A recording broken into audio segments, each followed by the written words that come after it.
అప్పన్నపల్లిలో శ్రీ బాలబాలాజీ స్వామివారి కళ్యాణోత్సవం కన్నుల పండుగగా జరిగింది. స్వామివారి దివ్య కళ్యాణోత్సవాన్ని తిలకించడానికి భక్తులు రాష్ట్ర నలుమూలల నుంచి అధిక సంఖ్యలో తరలివచ్చారు. ఆలయాన్ని విద్యుత్ దీపాలంకరణతో సుందరంగా ముస్తాబు చేశారు. ఈ ఉత్సవానికి గాను నవీన ఆలయానికి ఉత్తరం వైపున కళ్యాణ వేదికను నయనానందకరంగా తీర్చిదిద్దారు. వేసవిని దృష్టిలో పెట్టుకుని భక్తులకు ఎలాంటి ఇబ్బందులు కలగకుండా ఆలయ అధికారులు మంచినీరు, ఉచిత అన్నదాన వసతులు అధికారులు కల్పించారు. ప్రభుత్వం తరపున దేవాదాయ శాఖ ఆర్జేసీకే సుబ్బారావు స్వామివారికి పట్టు వస్త్రాలు సమర్పించగా అంతర్వేది దేవస్థానం తరపున అంతర్వేది ఆలయ అర్చకులు పట్టు వస్త్రాలు సమర్పించారు.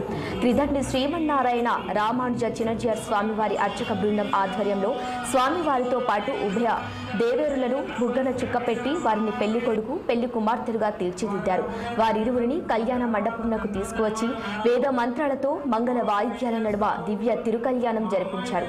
ఈ కళ్యాణోత్సవంలో కూటమి నాయకులు, దేవాదాయ శాఖ అధికారులు, ఆలయ అధికారులు, భక్తులు పాల్గొన్నారు.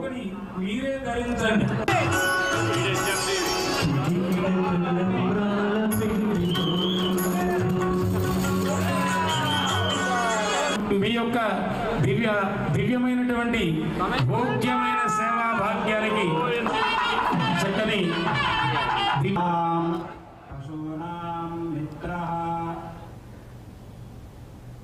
కృష్ణా జిల్లా అవనిగడ్డ